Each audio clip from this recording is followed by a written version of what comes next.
Hello नमस्कार दोस्तों, 30 minute GS में आपका एक बार फिर से बहुत बहुत स्वागत है। अभी तक हम आप बात कर रहे थे जैन साहित्य के बारे में। पिछले वीडियो नहीं देखें तो वहां से देख के आइए, फिर यहाँ पे आइए, वरना आपको सब ऊपर ऊपर से जाएगा। चैनल पर नए हैं, चैनल को सब्सक्राइब नहीं किया है तो चैनल को सब्सक्राइब कर लीजिएगा। चलिए, अब जैन साहित्य के बाद आता है नाथ साहित्य। तो सिद्धों के बाद आते हैं नाथ। ठीक है। तो सिद्धों की वाम मार्गी भोग प्रसादन योग साधना की प्रतिक्रिया के रूप में आदिकाल में नाथ पंथियों की हठ योग साधना। तो नाथ वालों की साधना क्या थी? हठ योग। हा और ठा के विभिन्न मतलब होते हैं जो आप आगे देखेंगे। ठीक है। राहुल सांकृत्यायन ने नाथ पंथ को सिद्धों की परंपरा का ही विकसित रूप माना है। तो क्वेश्चन ये भी बन सकता है, किसने किसने नाथ परंपरा को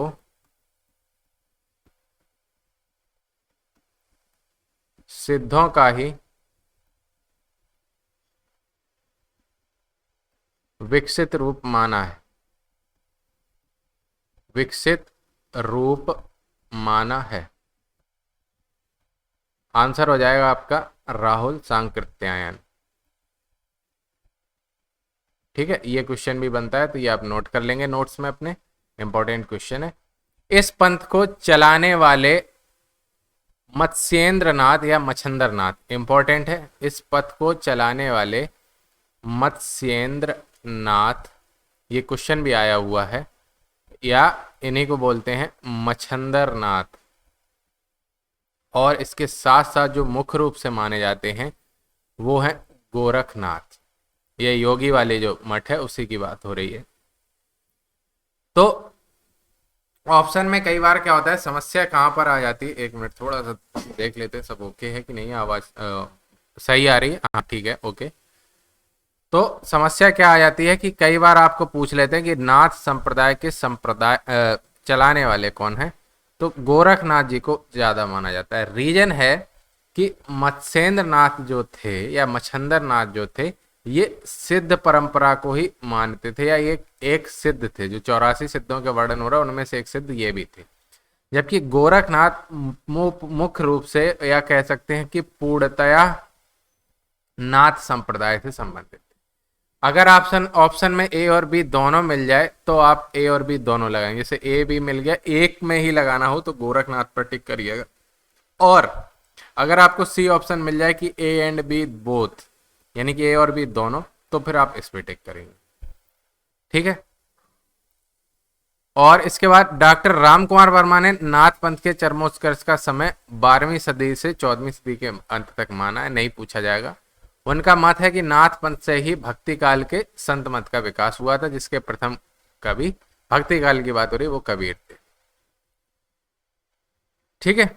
और डॉक्टर हजारी प्रसाद द्विवेदी के अनुसार नाथ पंथ या नाथ संप्रदाय के सिद्ध मार्ग, योग संप्रदाय, अवधूत मत एवं अवधूत संप्रदाय नाम भी आदि प्रसिद्ध है।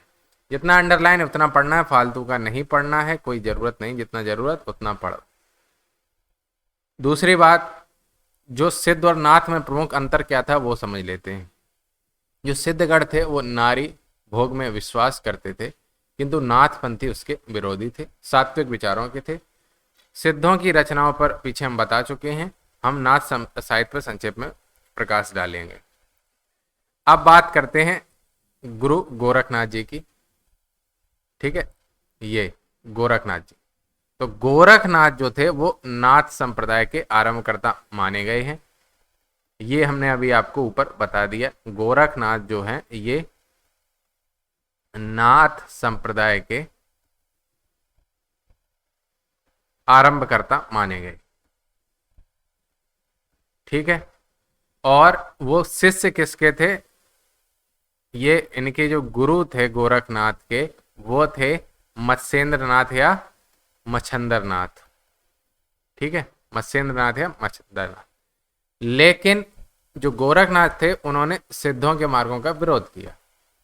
गोरखपंथी साहित्य के अनुसार आदिनाथ जो थे वो स्वयं शिव थे। ये इंपॉर्टेंट पॉइंट है कि गोरखपंथी साहित्य के अनुसार आदिनाथ स्वयं शिव माने गए हैं, स्वयं शिव थे ऐसा वो मानते हैं। और उनके पश्चात होते हैं मत्स्येंद्रनाथ। लेकिन मत्स्येंद्रनाथ सिद्ध थे, तो सिद्ध लोग भोग विलास गढ़ नारी में विश्वास रखते थे, उनके आचरण का विरोध कर दिया उनके शिष्य गोरखनाथ जी ने। राहुल सांकृत्यायन ने गोरखनाथ जी का समय माना है 845 ईस्वी, और डॉक्टर हजारी प्रसाद द्विवेदी उन्हें 9वीं सदी, वही बात 845 माने 9वीं सदी। और लेकिन आचार्य रामचंद्र शुक्ल 13वीं सदी का मानते हैं। ठीक है। गोरखनाथ ने ईसा की 13वीं सदी के आरंभ में अपना साहित्य लिखा था, नई खोजों के अनुसार यह माना गया है। उनके ग्रंथों की संख्या, गोरखनाथ के ग्रंथों की संख्या ये ऐसी मानी जाती है कि 40 ग्रंथ हैं, और आधुनिक वाला ही मान के चलें कि 13वीं सदी के आसपास गुरु गोरखनाथ जी हुए। लेकिन डॉक्टर बर्थवाल ने केवल 14 रचनाओं को उनके द्वारा रचित मानी है, ये नहीं पूछेगा। ठीक है, लगभग संख्या नहीं पूछेगा। जिनके नाम है सबदी, पद, प्राण, संकली, शिष्यादर्शन, नरवैबोध, अभय मात्रा, जोग, आत्मबोध, 15 तिथि, सप्तवार, मछिंद्र गोरख बोध, रोमावली, ज्ञान तिलक, ज्ञान चौतीसा एवं पंचमात्रा। ठीक है। और डॉक्टर बर्थवाल ने गौर खवानी नाम से उनकी रचनाओं का एक संकलन भी प्रकाशित किया है। ये नाम याद रख लेना, डॉक्टर बर्थवाल। इन्होंने गोरखबानी या गौर खवानी नाम से, गौरखबानी नाम से उनकी रचनाओं का संकलन, तो ये देखो, गौरखबानी नाम की रचनाओं का संकलन कर दिया डॉक्टर बर्थवाल ने। ठीक है, बर्थवाल किनकी? गुरु गोरखनाथ जी की। और इसके अलावा इन्होंने इनकी मूल रचनाओं की माना कितना है? 14 मानी है, जिनमें है, रचनाओं की बात कर लेते हैं, सबदी, दूसरी रचना है पद, फिर है प्राण, संकली, नोट करते जाना, फिर है शिष्यादर्शन, शिष्यादर्शन, इसके बाद नरवै बोध, नरवै बोध, इसके बाद अभय मात्रा, इसके बाद जोग, इसके बाद आत्मबोध, आत्म, अबे ये मत कर, आत्मबोध, ज्यादा पढ़ लिख लेता है तो इसका भी दिमाग खराब हो जाता है। इसके बाद 15 तिथि, 15 तिथि के बाद है सप्तवार, ये रचनाएं हैं गुरु गोरखनाथ, सप्तवार। उसके बाद है मछिंद्र गोरख बोध रोमावली, उसके बाद है ज्ञान तिलक, ज्ञान तिलक, उसके बाद है ज्ञान चौतीसा, और लास्ट है पंचमात्रा। ये गोरखनाथ जी के द्वारा लिखी गई रचनाएं। ठीक है। और एक लाइन जो ऊपर हमने आपको लिखा दी है वो है कि गोरखपंथी साहित्य के अनुसार आदिनाथ स्वयं शिव थे। अगर आपको क्रम पूछ लिया जाए, ठीक है, तो सबसे पहले आदिनाथ आते हैं, गोरखपंथी गोरखनाथ वाला जो है उनके क्रम के अनुसार। तो आदिनाथ जो स्वयं शिव माने जाते हैं नाथ संप्रदाय में, नाथ संप्रदाय का क्रम की बात हो रही है। फिर आते हैं मच्छेंद्र नाथ या फिर मसंदर नाथ, और इसके बाद आते हैं गोरखनाथ। ये क्रम हो जाएगा। ठीक है, आगे बढ़ते हैं।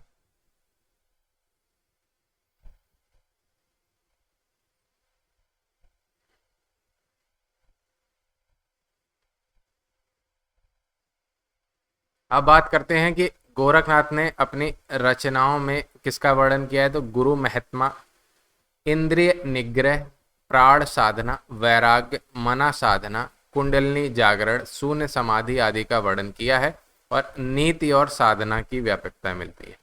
नीतिपरक होंगे, साधना होगी और गुरु का सम्मान होगा, इंद्रियों पर कंट्रोल होगा।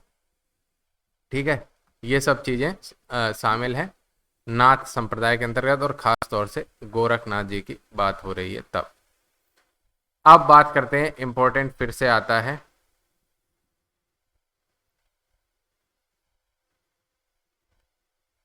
गोरखनाथ ने हठ योग का उपदेश दिया था। ठीक है, एक मिनट पहले ये डिलीट कर देते हैं। तो जो हठ योग है वो किसके द्वारा दिया गया उपदेश? गोरखनाथ के द्वारा हठ योग, जिसमें हा और ठा का मतलब है, हा का अर्थ है सूर्य और ठा का अर्थ है चंद्र। ठीक है, चंद्रमा या चंद्र, इन दोनों को मिला के हठ योग कहते हैं। और इम्पोर्टेंट बात यह है, गोरखनाथ ने ही 60 चक्रों वाला योग मार्ग हिंदी साहित्य में चलाया था। आपने देखा होगा, ये शक्तिमान बैठा होता था नहीं, ओम करते हुए ऐसे बैठा होता था और पीछे उसके चक्र जागृत हो जाते थे ऐसे करके, फिर सारी शक्तियां उसको मिल जाती थी। तो वही वाला जो 60 चक्र वाला है योग मार्ग, वो हिंदी साहित्य में चलाया। इस मार्ग में विश्वास करने वाला हठ योगी साधना के द्वारा शरीर और मन को शुद्ध करके शून्य में समाधि लगाता था और वहीं ब्रह्म का साक्षात्कार करता था।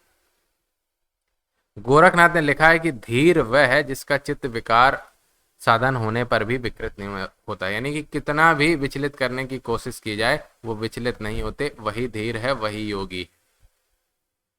यानी कि 9 लख पातरी आगे नाचे पीछे सहज अखाड़ा, ऐसे मन ले जोगी खेलें।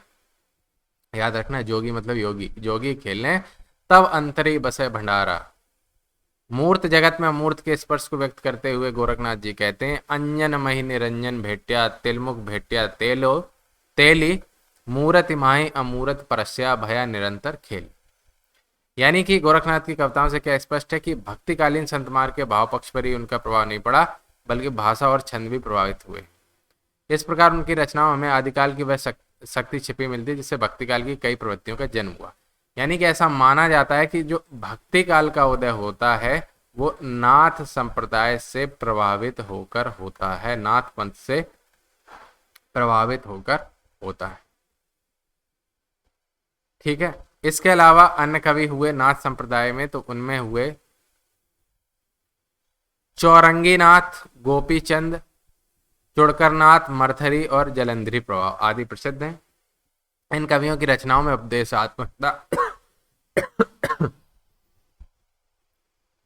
खंडन मंडन का प्रधान है। 13वीं सदी में इन सबने अपनी वाणी का प्रचार किया था। ये सभी हठयोगी प्रायः गोरखनाथ के भावों का अनुकरण करते तथा इनकी रचना में कोई उल्लेखनीय विशेषता नहीं मिलती, सब गोरखनाथ जी वाली विशेषताएं मिलती हैं। कौन कौन सी हैं अगर पूछ लिया जाए नाथ काल के कवियों के बारे में, तो आप नाम याद रखने ना, चौरंगी नाथ, लिख लेना इसको, नाथ कवि, नाथ पंथ के कवि। इसके अलावा गोपीचंद, इसके अलावा चुड़कर नाथ, इसके अलावा मरथरी, इसके अलावा जलंधरी पाव, ये प्रमुख कवि हुए नाथ साहित्य के आदिकाल में।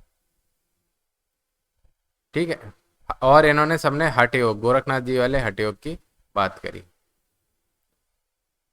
अब बात करें रासो साहित्य की। रासो साहित्य की चर्चा जरूरी हो जाती है। ऊपर हम चर्चा कर चुके हैं, कई लोग कहते हैं आदिकाल का है, कई लोग कहते हैं नहीं है, कई लोग कहते हैं प्रमाणिक है, कई लोग कहते हैं फर्जी है। कुल मिला के बात यह निकली है कि जो रासो काव्यों की रचना है वो मूल रूप से आदिकाल में ही हुई है। तो क्वेश्चन नंबर 1 तो यही बन जाता है कि रासो साहित्य कब लिखा गया? तो रासो साहित्य की जो रचना है वो करी गई आदिकाल में। अब ये ऐसा माना जाने लगा है। वो बात अलग है कि इसके अन्य जो अंश हैं वो अन्य अंश बाद में भी जोड़े गए हैं। इसके अलावा इसमें ऐतिहासिक तिथियों की त्रुटियां पाई गई हैं।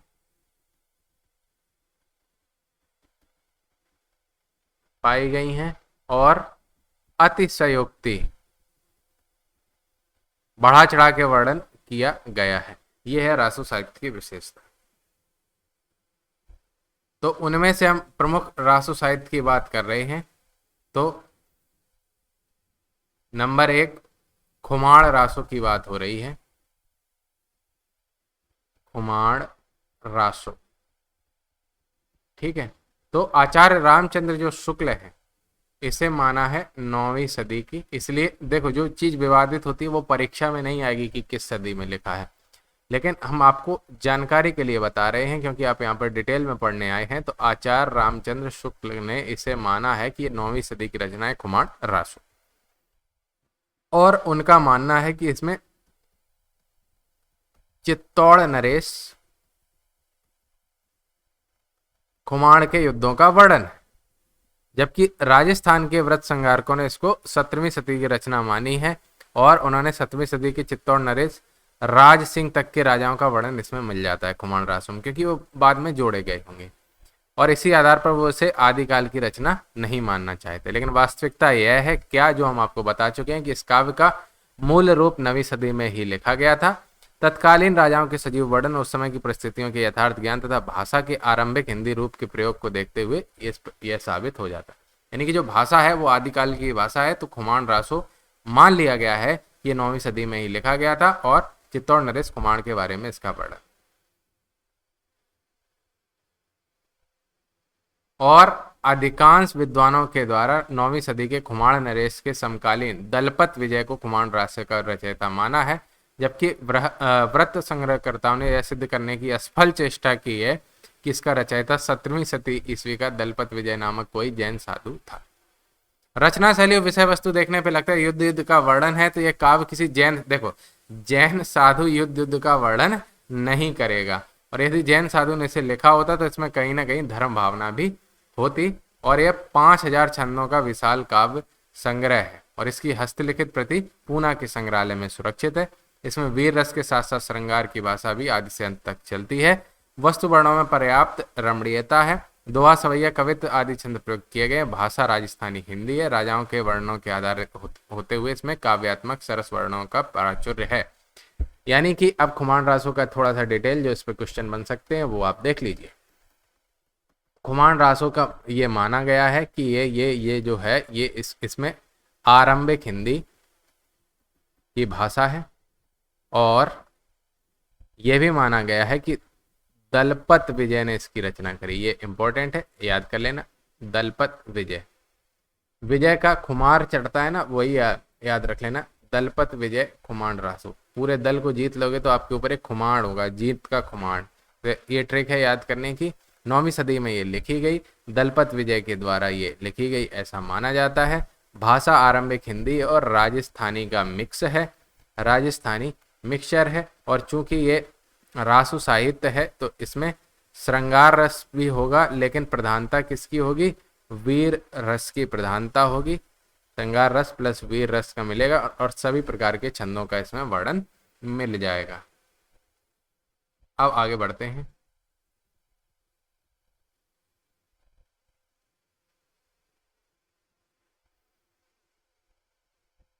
वाह, क्या डिजाइन बन रही।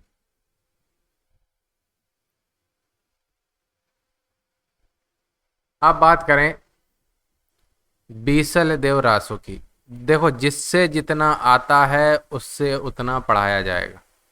तो बीसल देव रासो के बारे में इतना ही आता है कि इसकी रचना किसने करी? तो नरपति नाल्ह ने इसकी रचना करी और यह माना जाता है 1155 ईस्वी के आसपास, यानी कि 12वीं सदी में इसकी रचना करी। और बीसल देव रासो जो है मुख्यतः गेय काव्य था। गेय मतलब गाने योग्य, गेय काव्य था, लेकिन आगे चल चलकर इसके रूप में परिवर्तन होता रहा है।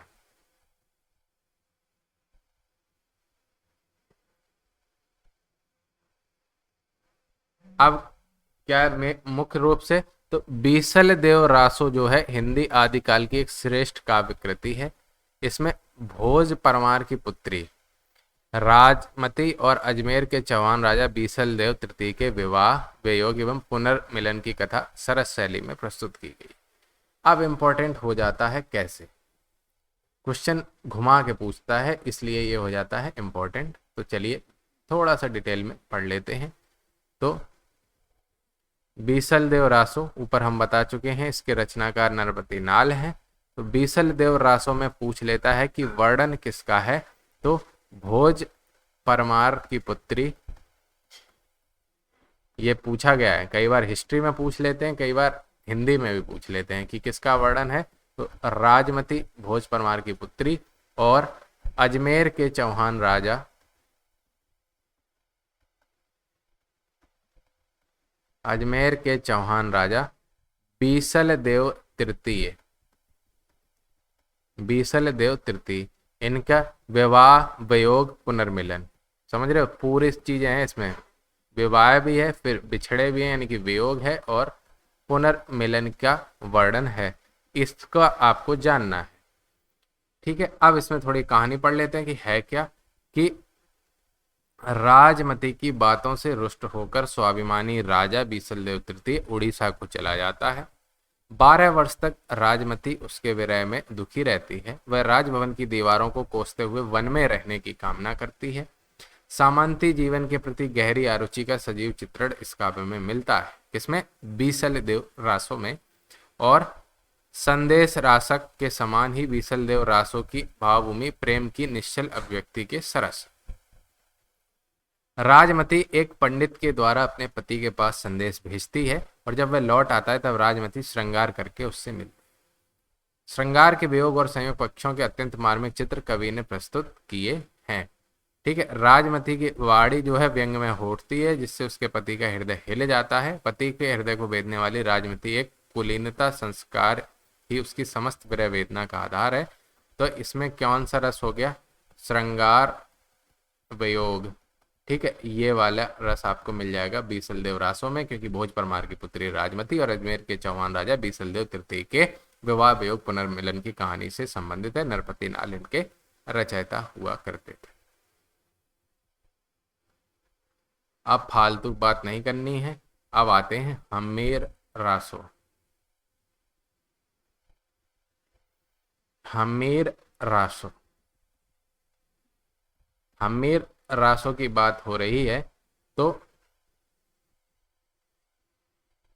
प्राकृत पेंगलम में इस काव्य के कुछ छंद मिले होंगे, इसलिए ठीक है। तो इसके आचार्य रामचंद्र शुक्ल ने सोचा कि ऐसा कुछ होगा तो इसको सर्च किया जाए। तो ये सारंगधर, सारंगधर की रचना है हम्मीर रासो, ठीक है। लेकिन इसकी अभी तक कोई प्रमाणिक प्रति उपलब्ध नहीं हुई है, इसलिए ज्यादा इसकी चर्चा नहीं है। लेकिन आप ये याद रखो, हम्मीर रासो सारंगधर ने लिखी, ठीक है। अब याद करने की क्या ट्रिक है, मतलब वैसे तो भूल जाते हैं ना सारे, रासो रासो रासो दिमाग में याद नहीं रहता। तो हम्मीर से हमने याद रखा खमीर, खमीर उठता है ना तो रंग आ जाता है कुछ, तो वही सारंगधर, इस तरह से हमने याद कर लिया। अब बात करें परमाल रासो, काफी फेमस है परमाल रासो। ये इसी को बोलते हैं आल्हा या आल्हखंड। आल्हखंड जो कहाँ पे प्रचलित ज्यादा थी? बुंदेलखंड। बुंदेलखंड में ही तो परमाल शासक हुआ करते थे। और ये गेय काव्य था, गेय काव्य था, यह रासो लोक गेय काव्य था। इसके मूल की सुरक्षा नहीं हो सकी, यानी कि चेंज होता गया, लोगों ने अपने थोड़ा अंश जोड़ते गए और अनेक अंशों के वर्णन और भाषा संबंधी परिवर्तन भी होने लगे हैं। आल्हा लोकगीत की एक शैली भी ये बन गया। क्या बन गया? ये पूछ सकते हैं कि आल्हा लोकगीत किससे संबंधित है? तो आल्हा लोकगीत संबंधित है परमाल रासो से। तो आधुनिक विषयों पर भी अब आल लिखे जाने लगे हैं, ठीक है। तो परमाल रासो के साहित्यिक स्वरूप के विषय में जब इतने परिवर्तन आ गए, कुछ कहना जटिल हो गया है। चार्ल्स एलियट ने जिस आल खंड का प्रकाशन कराया था वह मौखिक परंपरा पर ही आधारित है। इसी प्रति के आधार पर डॉक्टर श्याम सुंदर दास ने परमाल रासो का पाठ निर्धारित किया और इसे नागरिक प्रचारणी सभा से प्रकाशित भी करवाया। इस नए रूप में उपलब्ध परमाल रासो यद्यपि सर्वथा प्रमाणित कृति तो नहीं है, लेकिन आदिकाल में रचित मूल परमाल रासो के ऐतिहासिक अस्तित्व को समझने में सहायक अवश्य है। ठीक है, और परमाल रासो का रचयिता माना जाता है याज्ञनिक, या याज्ञनिक लिखा होगा, तो याज्ञनिक को माना जाता है परमाल रासो का रचयिता। अब इसको याद करने की ट्रिक क्या हो सकती है? इसको याद करने की आपको ये ट्रिक हो सकती है, अरे हटो, अब इतना मत हटो, क्या कर रहे हो?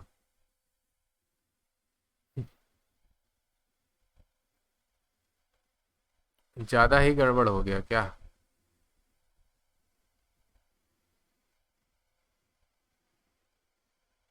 एक मिनट, थोड़ा सा प्रीवियस पेज अंडू करते हैं।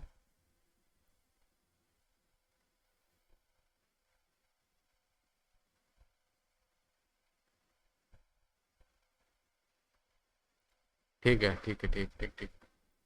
तो अब आ जाते हैं याज्ञनिक या जागनिक, तो उन्होंने परमाल रासों की रचना करी, ये ऐसा माना जाता है। तो अब आल्हा कोई सुनेगा, तो आल्हा सुन के कोई जागेगा ही। ठीक है, आला आपने सुनी होगी, तो आला सुन के कोई जागेगा ही, तो उसी से जागने का आपको याद रख लेना है। ठीक है, आगे बढ़ते हैं। और तो परमाल रासों का रचयिता जागनिक नाम का कवि माना जाता है, जो महोबा के राजा परमर्दी देव पर आश्रित था। इसमें इस काव्य में आल्हा और ऊदल नाम के दो वीर सरदारों की वीरता पूर्वक लड़ाई का वर्णन किया है। यानी कि जो परमाल रासो है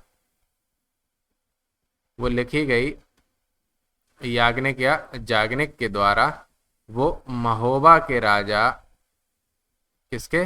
परमार्दी देव, ये भी याद रख लेना है, परमार्दी देव का आश्रित था। और इसने आला और उदल दो भाइयों की दो सरदारों के एक साथ, अलग अलग मतलब एक साथ किसी तीसरे से लड़ाई का वर्णन है।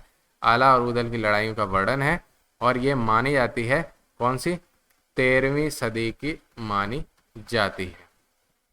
और इसमें युद्धों का प्रभावशाली वर्णन है, ये भी आप नोट कर लेना, युद्ध का वर्णन है। और मूल अंश सुरक्षित नहीं है, इसमें धीरे धीरे परिवर्तन होते रहे, और ये मूल रूप से गेय काव्य नहीं कि आला गाई जा रही। इसके बाद आगे बढ़ते हैं। इसके बाद आती है सबसे फेमस, फेमस से भी फेमस, पृथ्वीराज रासो। फिर आता है, अरे क्या नाटक है, पृथ्वीराज रासो। तो ये किसने? चंदवरदाई, या फिर जिनको बोलते हैं चंद। तो आचार्य रामचंद्र शुक्ल ने लिखा है कि चंद हिंदी के प्रथम महाकवि माने जाते हैं, और इनका पृथ्वीराज रासो हिंदी का प्रथम महाकाव्य है। इन्होंने चंद्रवरदाई को दिल्ली नरेश पृथ्वीराज चौहान का सामंत और राजकवि माना है। और महोपाध्याय पंडित हरप्रसाद शास्त्री के अनुसार चंद्रवरदाई का जन्म लाहौर में हुआ था, और इनके जन्म काल समय कई धारणाएं हैं। रासो के अनुसार ये भट्ट जाति के जगात नामक गोत्र के संबंधित थे। ठीक है, अब देखो पृथ्वीराज रासो, चंद्रवरदाई, इससे क्वेश्चन क्या क्या बनते हैं वो हम आपको बताए दे रहे हैं। नंबर 1, सबसे पहले तो ये हो जाएगा कि हिंदी के प्रथम महाकवि, हिंदी के प्रथम महाकवि, तो वो हो गए आपके चंद्रवरदाई। इंपॉर्टेंट क्वेश्चन है ये, फालतू के क्वेश्चन नहीं है। हिंदी का, सॉरी, हिंदी का प्रथम महाकाव्य ये माना गया है पृथ्वीराज रासो को। इसके अलावा ये भी क्वेश्चन आ सकता है कि किसने किसने चंद्रवरदाई को हिंदी का प्रथम महाकवि कहा? किसने कहा? आचार्य रामचंद्र शुक्ल ने। इसके अलावा ये भी पूछा जा सकता है कि चंद्रवरदाई का जन्म कहाँ हुआ था? तो चंद्रवरदाई का जन्म तो ऐसा माना जाता है इनका जन्म लाहौर में हुआ था। ठीक है। और ये भट्ट जाति के जगात नामक गोत्र के थे, ये नहीं पूछा जाता है। अब बात कर लेते हैं थोड़ी सी और एक ढंग की छोटी सी बात। वो कौन सी है वो हम अभी आपको बता रहे हैं कि वो ढंग की बात, ढंग की नहीं ढंग की बात वो ये थी कि चंद के 4 पुत्र थे, जिनमें एक चतुर पुत्र था जल। चंद के 4 पुत्र, जिसमें चौथा पुत्र था जल। तो जिस समय पृथ्वीराज को मोहम्मद गोरी बंदी बनाकर अपने देश ले जा रहा था, उसी समय चंद भी महाराज के साथ गया था तथा अपने पुत्र जल को पृथ्वीराज रासु सौंप गया था। इस संबंध में एक उक्ति लिखी है कि पुस्तक जल्लड़ हत है चली गज्जन नृप काज। कहा जाता है कि जो जल ने ही चंद के अधूरे महाकाव्य को पूर्ण किया है। तो ये भी कई बार पूछा जा सकता है कि किसने पृथ्वीराज रासो को पूर्ण किया। तो उसका आंसर है जल, और जल ये चौथा पुत्र था किसका, चंद बरदाई का। ठीक है। तो यह प्रसिद्ध है कि चंद ने स्वामी के हितार्थ अपना बलिदान दिया था। वह बहुत प्रतिभाशाली, दूरदर्शी, वीर और स्वामी भक्त कवि था। पृथ्वीराज उसे सदा ही अपने सखा के समान साथ रखते थे, उसकी हर बात मानते थे। अब इंपॉर्टेंट बात क्या है कि पृथ्वीराज रासो के कितने संस्करण हैं, 4 संस्करण हैं। और सबसे बड़ा संस्करण वह है जिसका प्रकाशन किसने करा दिया, नागरी प्रचारणी सभा काशी। तो देखो एक क्वेश्चन ये भी आ गया कि नागरी प्रचारणी सभा, इसका मिलान आ सकता है कि ये किस जिले से संबंधित है। तो ये काशी या फिर जिसको हम लोग अब वाराणसी या बनारस ऑप्शन में आ जाएगा, तो आप लगा दोगे। जिसकी हस्तलिखित प्रतियां उदयपुर के संग्रहालय में सुरक्षित हैं। इसके अलावा जो इसका सबसे छोटा लघु संस्करण है, उसी को मुख्य शुद्ध संस्करण माना जाता है, बाकी बाद में एडिट माने जाते हैं। प्रामाणिकता इसकी बहुत कम है, यानी कि बहुत कम लोग मानते हैं कि ये मूल प्रति है जो सारी प्रतियों को मिलाकर है। तो आपको जितना हमने बताया पहले उतना याद रखना है। कई विद्वानों ने माना है कि पृथ्वीराज रासो का जो संस्करण प्रकाशित हुआ है, पृथ्वीराज रासो का जो संस्करण नागरिक प्रचारणी सभा से प्रकाशित हुआ है वही प्रमाणिक है। लेकिन जो रामचंद्र शुक्ला ग्रुप है वो कहता है कि सर्वथा अप्रमाणिक ग्रंथ है। लेकिन आश्चर्य की बात यह है कि शुक्ला जी इसको अप्रमाणिक तो कहते हैं, साथ साथ उसे इतिहास के आदिकाल में स्थान भी देते हैं। तीसरे वर्ग के विद्वान मुनि जिनविजय सूरी, डॉक्टर सुनीत कुमार चटर्जी, डॉक्टर हजारी प्रसाद द्विवेदी आदि मानते हैं कि यह पृथ्वीराज चौहान के दरबारी कवि चंद बरदाई ने ही पृथ्वीराज रासो लिखा था, लेकिन उसका मूल रूप अब उपलब्ध नहीं है। और चौथा मत है वो नरोत्तम दास स्वामी का है। उन्होंने तो एक अलग ही लेवल पर चले गए और उन्होंने क्या कहा, आगे देखते हैं। उनका मत है कि चंद ने पृथ्वीराज चौहान के दरबार में रहकर मुक्तक के रूप में रासो की रचना करी थी। उनके इस मत से रासो की मूलतः प्रबंध काव्य नहीं था। अन्य कई विद्वान सहमत नहीं। तो अप्रामाणिकता के लिए कई तर्क भी दिए गए, उन तर्कों की बात कर लेते हैं कि क्या है। जरूरी है समझना, रटना नहीं, बस समझ लीजिए, पूछा नहीं जाएगा, जो पूछा जाएगा वो हम आपको बता चुके हैं। कि रासो में उल्लिखित घटनाएं और नाम इतिहास से मेल नहीं खाते। इसमें परमार चालुक और चौहान क्षत्रियों को अग्निवंशी बताया गया, जबकि वो सूर्यवंशी प्रमाणित हुए। पृथ्वीराज का दिल्ली जाना, संयोक्ता स्वयंवर विवाह आदि इतिहास से मेल नहीं खाते हैं। अनंगपाल, पृथ्वीराज और बीसल देव के राज्यों के संदर्भ भी अशुद्ध हैं। पृथ्वीराज की मां का नाम कर्पूरी था, जो रासो में कमला बताया गया है। पृथ्वीराज की बहन प्रथा का विवाह मेवाड़ के राजा समर सिंह के साथ बताया गया, जो कि गलत है। पृथ्वीराज द्वारा गुजरात में राजा भीम सिंह का वध का इतिहास लिखा गया है, वो भी गलत है। रासो में पृथ्वीराज के 14 विवाहों का वर्णन है, जो इतिहास से मेल नहीं खाता है। पृथ्वीराज के हाथों गौरी की मृत्यु की सूचना भी इतिहास सम्मत नहीं, यानी कि ये गलत है। पृथ्वीराज द्वारा सोमेश्वर का वध भी इतिहास सम्मत नहीं है। रासो में दी गई तिथियां अशुद्ध हैं। सभी तिथियों में इतिहास की तिथियों में प्राय 90 से 100 वर्षों का अंतर है। लेकिन कई लोग मानते हैं कि ये विक्रम संवत जो 78 वाला है ना, 78 ईस्वी, इसलिए ये अंतर है। अब बात करते हैं कि अप्रमाणिक तो है, लेकिन फिर भी इसको आदिकाल में जगह दी गई है। रासो इतिहास ग्रंथ ना होकर केवल काव्य रचना, अतः इसमें इतिहास का सत्य खोजना, उसको ना मिलने वाले उसे अप्रमाणित घोषित करना अनुचित है। डॉक्टर हजारी प्रसाद द्विवेदी का भी मत है कि पृथ्वीराज रासो की रचना सुख सुखी संवाद के रूप में हुई थी, अर्थात जिन सर्गों में यह शैली नहीं मिलती उन्हें प्रक्षिप्त या बाद में जोड़ा हुआ माना जाना चाहिए। यदि यह तर्क मान लिया जाए तो वे ही अंश प्रायः प्रक्षिप्त सिद्ध होते हैं जिनमें इतिहास विरुद्ध तथ्य है। जिन लोगों ने रासों में अरबी फारसी शब्दों का प्रयोग देखा और कहा कि ये तो हिंदी ग्रंथ नहीं जाली ग्रंथ है, उसके विरुद्ध यह तर्क दिया गया कि चंद जो है, चंद बरदाई हमने बताया था, लाहौर का निवासी हुआ करता था और वहां पर उस समय मुसलमानों का प्रभाव आ चुका था, इसलिए उसकी भाषा में अरबी फारसी आदि शब्दों का मिश्रण मिलना सहज है। यानी कि तर्क और उसके विरोध में दोनों तरह के आपके तर्क दिए गए कि कोई कह रहा है ये फर्जी ग्रंथ है, कोई कह रहा है ये असली है। अब मेन बात ये आती है कि पृथ्वीराज रासो में काव्य के रूप में क्या क्या हमें मिला है। तो पृथ्वीराज रासो में हमें दो रस मिले हैं मुख्य रूप से, एक तो श्रृंगार रस और वीर रस, इनकी प्रधानता मिली है और नारी दोनों के केंद्र में है। यानी कि जो युद्ध लड़े गए हैं वो नारियों के प्रति ही लड़े गए हैं, यानी कि वीरता भी दिखाई गई नारी को पाने के लिए, नारी को हत्याने के लिए। किसी ने नारी हत्या ली तो उसके विरोध में युद्ध किया गया है, यानी उसे पाने के लिए युद्ध होते हैं, उसे पा लेने पर जीवन का विलास पक्ष पूरी रमणीयता के साथ उभरता है। ध्यान देने की बात यह है प्रेम और शौर्य के सभी चित्रों में कवि ने कुछ नैतिक मर्यादाओं का निर्वाह भी किया है, जिस कारण रस की सात्विकता सुरक्षित रही है। श्रृंगार भी रस का मुख्य है और नारी केंद्र में है, बस ये हमको याद रखना है, इससे ज्यादा ये नहीं पूछेगा। अब एक और क्वेश्चन जो इससे बनता है वो ये है कि पृथ्वीराज रासो की भाषा,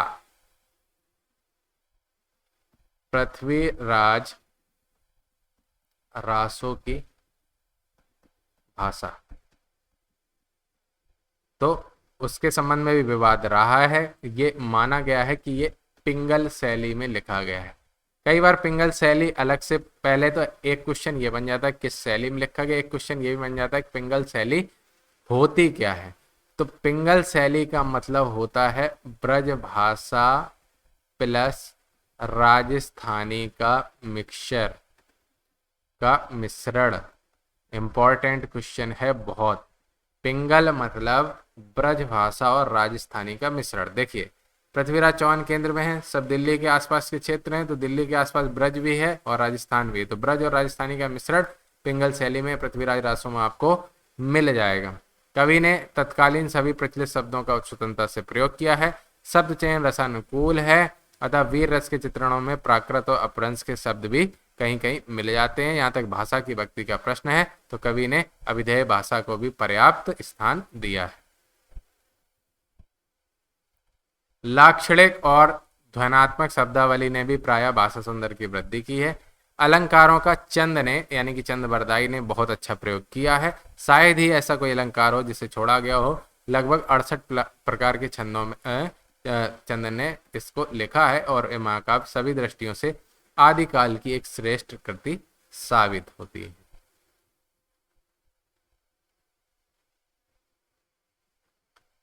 अब बात कर लेते हैं सारांश की। तो जो अभी तक इस चैप्टर का सारांश हुआ वो क्या हो गया कि जैन तीर्थकारों ने जीवन चरित्र तथा वैष्णव अवतारों की कथाएं रास नामक आवरण में पदबद्ध करी। जैन मंदिरों में श्रावक लोग रात्रि के समय ताल देकर रास का गायन करते थे। 14वीं शताब्दी तक इस पद्धति का प्रसार रहा। अतः जैन साहित्य का सबसे अधिक लोकप्रिय रूप क्या था? इंपॉर्टेंट क्वेश्चन, रास ग्रंथ बन गए। वीर गाथाओं में रास को ही रासो कहा गया, लेकिन उसकी विषय भूमि जैन रास ग्रंथों से भिन्न हो गई। जैन रास ग्रंथ में ईश्वर केंद्र में था, जबकि यहाँ पर आश्रयदाता रासों में केंद्र में हो गया। नाथपंथ से ही भक्ति काल के संत मत का विकास हुआ, जिसके प्रथम कवि कबीर माने जाते हैं। इस मंतव्य का समर्थन करते शिल्प दोनों दृष्टियों से हो जाता है। नाथपंथी रचनाओं की अनेक विशेषताएं संत काव्य में यथावत विद्वान मिलती हैं। ये आप अगले चैप्टर में देखेंगे, आगे के चैप्टर में देखेंगे। गुरु गोरखनाथ ने हठयोग का उपदेश दिया। हठयोग ने सिद्ध सिद्धांत पद्धति के अनुसार हा से सूर्य, ठा से चंद्र, इन दोनों के योग को ही हठयोग कहा गया। गोरखनाथ ने ही 60 चक्रों वाला योग मार्ग हिंदी साहित्य में चलाया था। जैसा हमने बताया था कि शक्तिमान बना होता है पीछे नहीं, सारी शक्तियां हो जाती। इस मार्ग में विश्वास करने वाला हठयोगी साधना द्वारा शरीर और मन को शुद्ध करके शून्य में समाधि लगाता था, वहीं ब्रह्म का साक्षात्कार या ज्ञान प्राप्त करता था। पृथ्वीराज रासो की भाषा के संबंध में विवाद रहा है। वस्तुतः यह माना गया कि पिंगल शैली में लिखा गया। पिंगल शैली क्या होती है? ब्रजभाषा का रूप होता है जिसमें राजस्थानी बोलियों का मिश्रण होता है, और कवि ने तत्कालीन सभी प्रचलित शब्दों का स्वतंत्रतापूर्वक प्रयोग किया है। शब्द चयन रसानुकूल है। द वीर रस के चित्रण में प्राकृत और अपभ्रंश के शब्द भी यहाँ वहां मिल जाते हैं। ये आपको सार मिल गया।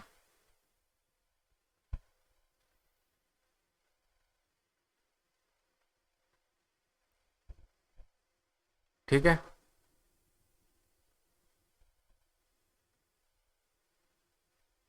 अब आगे बढ़ते हैं, देखते हैं।